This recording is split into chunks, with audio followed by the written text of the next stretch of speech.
Assalamu alaikum. Welcome back to English with Shaz. Shaz is here. Dear viewers and students, please don't forget to subscribe my channel. Dear students, today we are going to explain the remaining parts of speech. Let's start.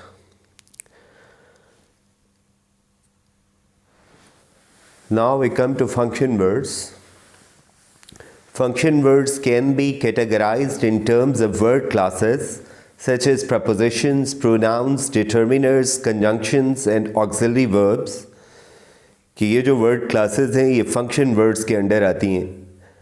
इनमें prepositions हैं, pronouns हैं, determiners हैं, conjunctions हैं और auxiliary verbs हैं. They usually indicate meaning relationships and help us to interpret units containing lexical words by showing how the units are related to each other. कि ये जो है lexical words के दरम्यान relationships show करते हैं. Function words belong to closed classes कि ये closed classes से ताल्लुक़ रखते हैं because they have a limited and fixed membership. कि वो जो open classes थी जिनके बारे में हम पढ़ चुके हैं पहले कि nouns हैं या verbs हैं या adjectives हैं या adverbs हैं, ये इनसे मुख्तलिफ हैं क्योंकि इनमें नए लफ्ज़ जो हैं वो बहुत कम ऐड होते हैं. Let's go to the next slide. पहले हम आते हैं ऑक्सिलरी वर्ब्स की तरफ या हेल्पिंग वर्ब्स उन्हें कहा जाता है. Auxiliary verbs lack meaning and are added to a main a lexical verb to serve various functions. कि वैसे तो इनके मीनिंग्स नहीं होते कि ये लेक्सिकल वर्ब्स या मेन वर्ब्स के साथ ऐड किए जाते हैं और ये बहुत सारे काम जो है वो सर अंजाम देते हैं सेंटेंस में. ऑक्सिलरी वर्ब्स कैन बी सब divided into primary auxiliary verbs कि इनकी दो काइंड्स हैं. एक प्राइमरी ऑक्सिलरी वर्ब्स जैसे बी फॉर्म है, हैव है या डू है, एंड सेकेंडरी या मॉडल ऑक्सिलरी वर्ब्स जैसे विल है, वुड है, कैन है, कुड है, शेल है, शुड है, मे है, माइट है, मस्ट है, नीड है, डेयर है. ये जो मॉडल ऑक्सिलरी वर्ब्स हैं they are also called defective verbs because they have only one verbal form each. क्योंकि एक ही वर्बल फॉर्म होती है इसलिए उन्हें डिफेक्टिव भी कहते हैं कि ये नाकिस हैं, मुकम्मल नहीं है, परफेक्ट नहीं है. For example they can take the final S inflection for the third person singular कि जैसे अब सिंपल प्रेजेंट टेंस में यूज़ करते हैं ना कि एस चाहिए इसका इजाफा कर देते हैं, तो इनके यहाँ फाइनल एस इन्फ्लेक्शन नहीं होती मॉडल ऑक्सिलरी वर्ब्स की. कि हम कैन्स यूज़ नहीं करते या हम वुड्स यूज़ नहीं करते या हम शुड्स यूज़ नहीं करते. They can't be used in the progressive aspect कि उन्हें प्रोग्रेसिव एस्पेक्ट में भी यूज़ नहीं किया जाता और इम्पेरेटिव मूड में भी. Some multi word constructions can function like modal verbs कि कुछ मल्टी वर्ड कंस्ट्रक्शंस हैं जो मॉडल वर्ब्स की तरह ही इस्तेमाल किए जाते हैं जैसे ought to, have to, used to, be going to, had better. कि ये कुछ जो हैं मल्टी वर्ड कंस्ट्रक्शंस हैं जो मॉडल ऑक्सिलरी वर्ब्स की तरह ही इस्तेमाल किए जाते हैं. Such constructions are called semi modals और मॉडल ईडियम्स, इसलिए इन्हें सेमी मॉडल्स भी कहते हैं और मॉडल ईडियम्स भी कहा जाता है क्योंकि ये जो है ईडियमेटिकली ही तकरीबन इस्तेमाल होता है. Now let's go to the next slide. Both primary and secondary auxiliary verbs are used mainly in the formation of questions. कि हम इन्हें questions बनाने के लिए इस्तेमाल करते हैं जैसे tag questions होते हैं या echo answers होते हैं, and in the formation of negative statements और negative statements बनाने के लिए भी. Auxiliary verbs especially do can also be used to create emphasis कि कुछ एम्फेसिस क्रिएट करने के लिए भी इस्तेमाल किए जाते हैं कि स्ट्रेस करने के लिए बात पे.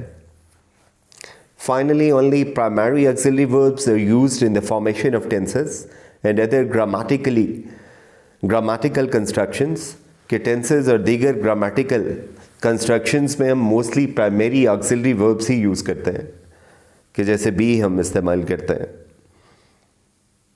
प्रोग्रेसिव टेंसिव और पैसिव वॉइस में, हैव इस्तेमाल करते हैं, परफेक्ट टेंसेस और काजेटिव यूज़ ऑफ हैव भी इस्तेमाल किया जाता है. ऐसे डू को हम इस्तेमाल करते हैं सिंपल टेंसेस में और एम्फेटिक फॉर्म्स में.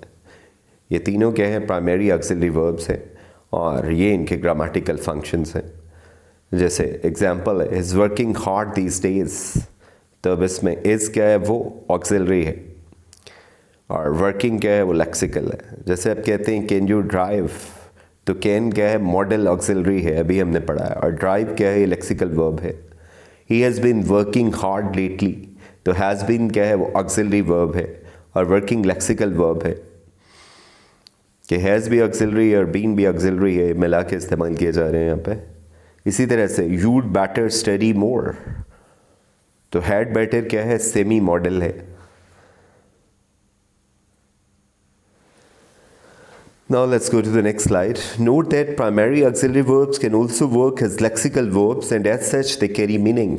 कि primary auxiliary verbs वैसे तो they lack meaning, मगर अगर हमें जो है lexical verbs के तौर पे इन्हें इस्तेमाल करेंगे तो फिर ये meaningful भी होंगे। जैसे ये एग्जाम्पल है I'm a teacher, यहाँ पे M क्या है, वो lexical verb है इस जुमले में। यहाँ पे आप यूज़ करें अगले जुमले में I'm waiting for the bus, तो यहाँ पे M क्या है, auxiliary verb है, क्योंकि साथ में जो है मेन वर्ब वेटिंग जो है वो मौजूद है, ये लेक्सिकल वर्ब जो है वेटिंग मौजूद है। ग्लोरिया हैज़ ग्रीन आइज, यहाँ पे हैज़ क्या है, लेक्सिकल वर्ब है पोजेशन के मीनिंग में। Gloria has just finish the exercise, यहाँ पे हैज़ क्या है, ऑक्सिलरी वर्ब के तौर पे है। I did my homework last night, यहाँ पे ये लेक्सिकल वर्ब है did. Does Alice like water sports, तो यहाँ पे डज क्या है, वो ऑक्सिलरी वर्ब है। आगे है दूसरा noun determiners. A determiner restricts the meaning of a noun by limiting its reference, कि डिटर्मिनर क्या करता है, ये नाउन के मीनिंग्स को रिस्ट्रिक्ट करता। नाउन डिटर्मिनर्स इनमें आर्टिकल्स शामिल हैं, पोजेसिव डिटर्मिनर्स शामिल हैं, डेमॉन्स्ट्रेटिव डिटर्मिनर्स शामिल हैं, और क्वांटिफायर शामिल है। अब हम इनकी तारीफ पढ़ते हैं कि ये क्या है। Let's go to the next slide.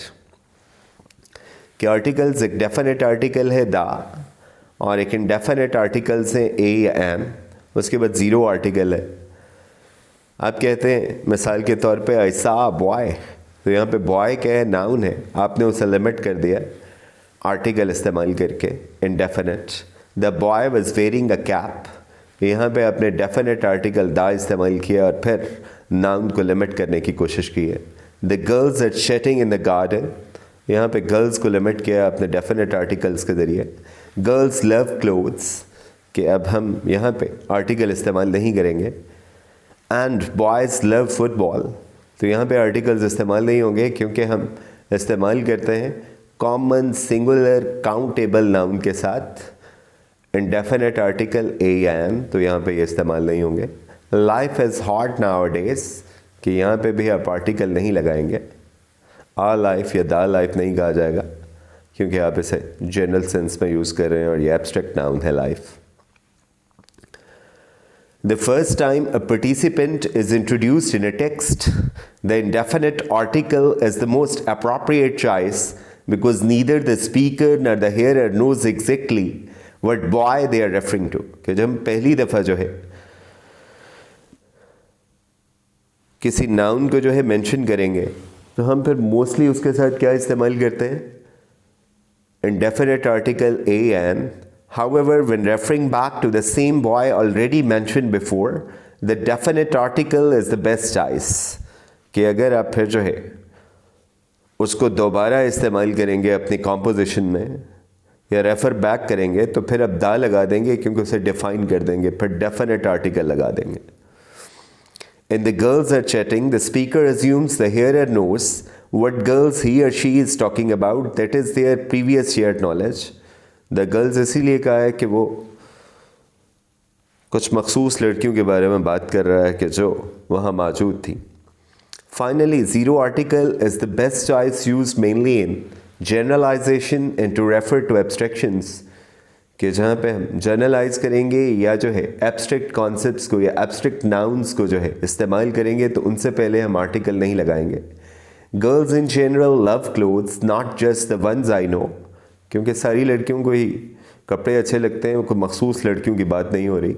इसलिए जब हम जनरली यूज़ करेंगे ख़ासतौर पे प्लूरल नाउन्स को तो फिर हम जो है उनसे पहले आर्टिकल नहीं लगाएंगे या उसे हम ज़ीरो आर्टिकल कहेंगे।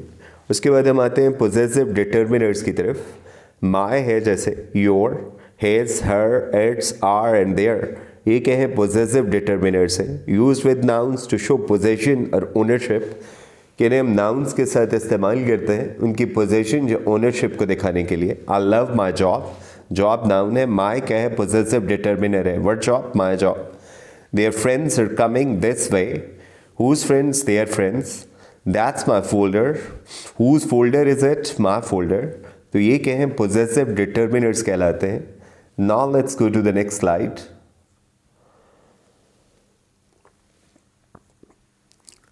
आगे आते हैं डेमॉन्स्ट्रेटिव डिटर्मिनर्स. ये कौन से हैं? दिस है, दैट है, और इनकी प्लूरल फॉर्म्स हैं दीज और those.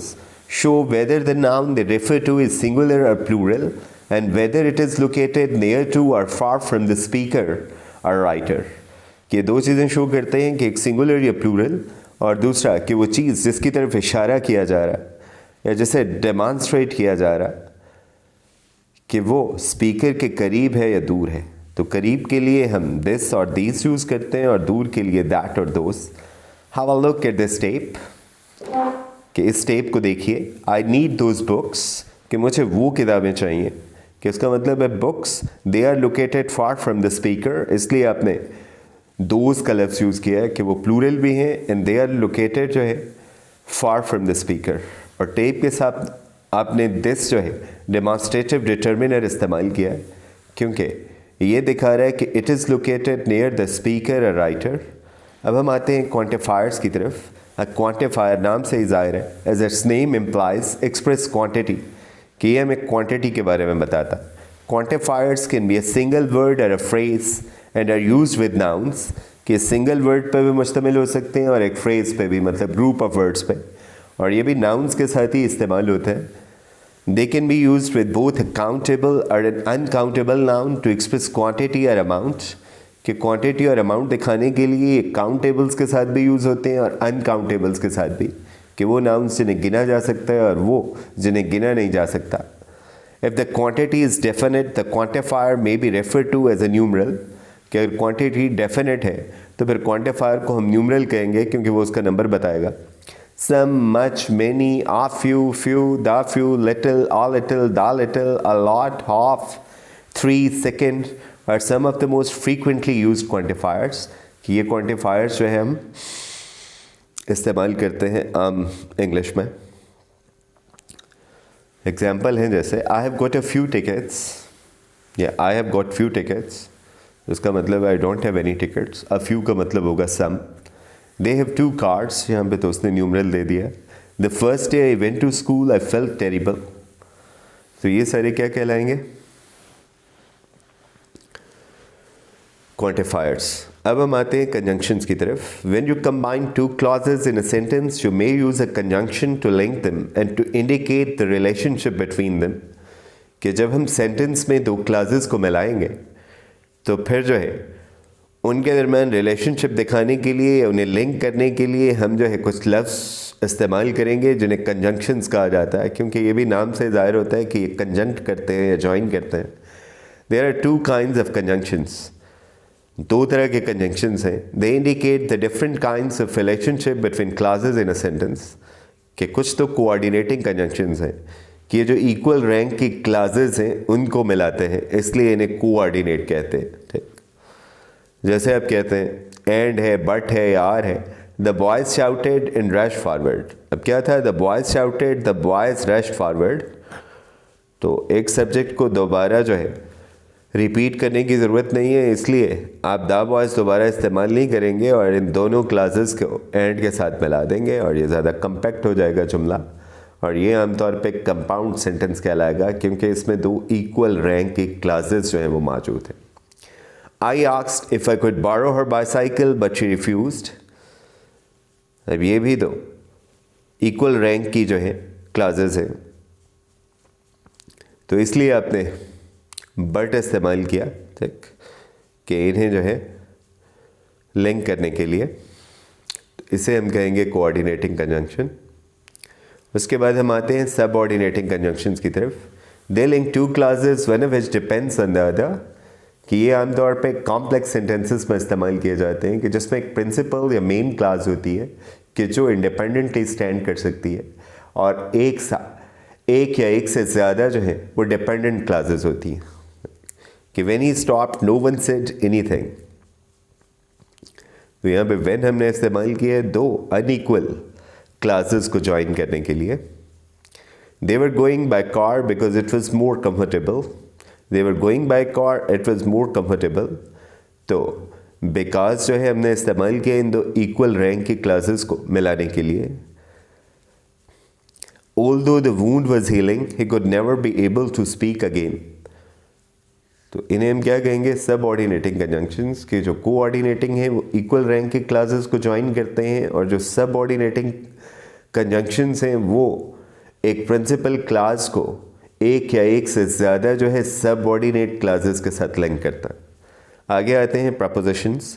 Propositions are linking words that introduce prepositional phrases, that is a preposition plus noun, a noun phrase के लिंकिंग वर्ड्स हैं, और ये जो हैं प्रपोजिशनल फ्रेजेस इंट्रोड्यूस कराते हैं कि जिनमें एक प्रपोजिशन होता है और एक नाउन या पूरी नाउन फ्रेज भी हो सकती है। फ्रेज मैंने आपको बता दिया, group of words that doesn't convey complete sense, उसे हम फ्रेज कहते हैं। कि फ्रेज मोस्टली क्या है, it's part of a class. Example Gracia, about, after, by, down, from, into, towards, around, without, because of, due to, apart from, despite. जैसे हम कहते हैं, he'll go with one of the kids. You can't rely on any of that information. He left without saying goodbye. कि यहाँ पे preposition क्या कर रहा है कि दो वर्ड्स के दरमियान रिलेशन शो कर रहा है। It's important that the learner be aware of the fact that a preposition is always complemented by a noun or noun equivalent. For example, an ing form. कि preposition का हमेशा एक complement होता है जो noun होता है, या noun equivalent noun, जैसे gerunds होते हैं कि वो verbal nouns हैं, उन्हें noun भी consider किया जाता है और verb भी। I'm looking forward to my holidays. Looking forward to, ये पूरी फ्रेज हो जाएगी। I am looking forward to going on holidays. I am fond of music. I am fond of playing music. कि यहाँ पे क्या है, एक सिंगल वर्ड है और वहाँ पे एक पूरी फ्रेज है। ठीक, तो प्रपोजिशन का जो कॉम्प्लीमेंट है वो एक नाउन भी हो सकता है सिंगल, या पूरी फ्रेज भी हो सकती है। I was use to accustom to red wine और drinking red wine to preposition. To इसमें प्रपोजिशन होगा। I used to drink wine, यहाँ पे टू क्या है, part of the two infinitive. Infinitive क्या होता है कि जो वर्ब की फर्स्ट फॉर्म है प्लस टू, या it is preceded by two, तो हम इसे इन्फिनेटिव कहते हैं। अब हम आते हैं प्रोनाउंस की तरफ। Pronouns fill the position of a noun और अ होल नाउन फ्रेज, कि ये जो है नाउन की जगह इस्तेमाल किए जाते हैं।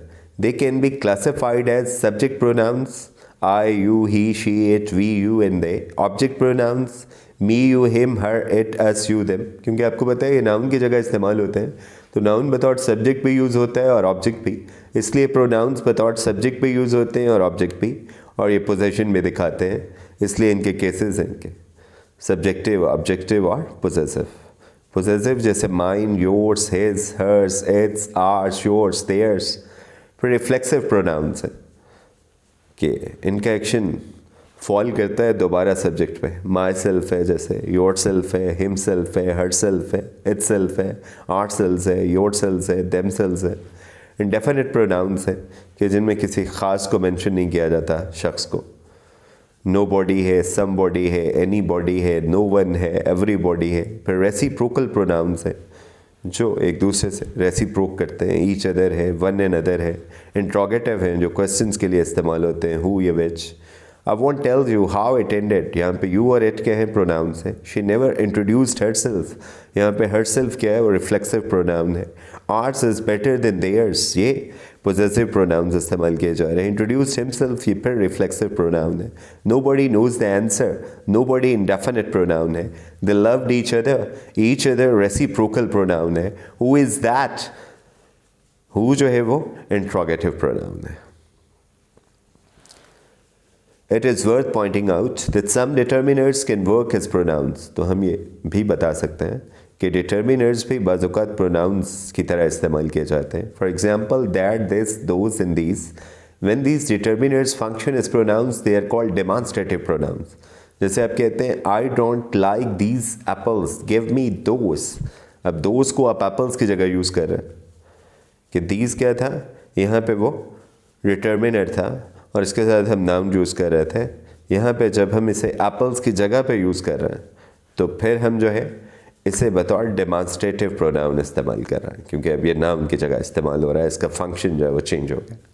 Pronouns can perform referential functions, that is they either refer to something कि या तो वो किसी चीज़ को रेफ़र करते हैं जिसे आप पहले मेंशन कर चुके हैं या फिर कोई ऐसी चीज़ जिसे आप बाद में मेंशन करेंगे. The reference of a pronoun is usually made clear by its context. Context से ही आप अंदाज़ा लगा सकते हैं कि नाउन किसकी तरफ रेफ़र कर रहा है. वो जिस नाउन की तरफ रेफ़र करेगा वो प्रोनाउन का एंटीसीडेंट कहलाएगा. My brother and I attended a boarding school. We had. My brother and I. अब इसकी जगह आपने प्रोनाउन यूज़ किया we और ये क्या है, सब्जेक्टिव प्रोनाउन है क्योंकि ये सब्जेक्ट की जगह इस्तेमाल हो रहा है. We had a hard time because it was a very strict one. ये बोर्डिंग स्कूल की जगह आपने इट यूज़ किया. Mr. Fox, the headmaster, was a cruel guy. He would beat us whenever. तो हेडमास्टर मिस्टर फॉक्स की जगह आपने ही use किया, अस माई ब्रदर एंड आई की जगह.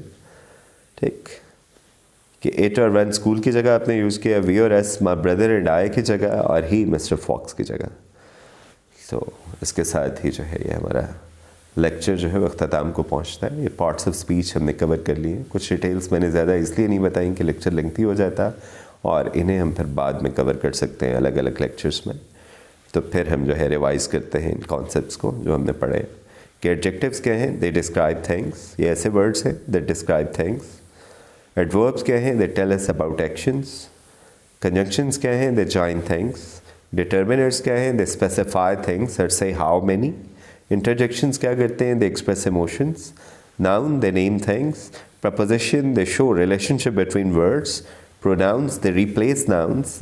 Yeah, they are used in place of nouns. Verbs क्या हैं, they are action words or they show some state of being. Thank you for patiently listening to me. Stay safe, stay blessed and keep on listening to my lectures. Allah Hafiz.